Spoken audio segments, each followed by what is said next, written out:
The U.S. Department of State 2022 Trafficking in Persons report put a spotlight on how the COVID pandemic has spawned a new technologically driven focus for human traffickers, and boys are increasingly being targeted. The percentage of boys who are victims of human trafficking has increased fivefold between 2004 and 2020, and are now being trafficked at a similar rate to girls.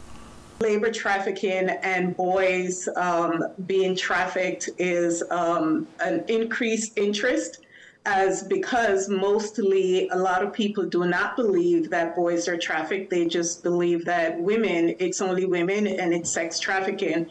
And because of the stigma around the homosexuality issues, even those who are affected are underreported. It's often believed that a victim must be physically transported for the crime to fall within the trafficking definition.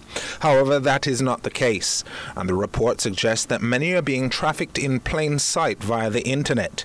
The report notes that some recruits are then forced to run internet scams directed at international targets. There's a study that was done in the U.S. that stated 59% of online recruitment of identified victims in active cases were placed on Facebook alone. And if you look at, everyone has a smartphone in their hands now. Everyone are posting on social media. They're looking for likes. They're looking for people to respond. That's what these traffickers are looking for. Online recruitment of vulnerable populations for forced labor using classifieds and employment messaging forums are also being leveraged by predatory recruiters and traffickers.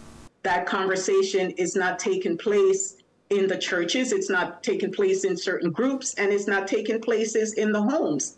So we have to start where the children are, meet them there within the school system.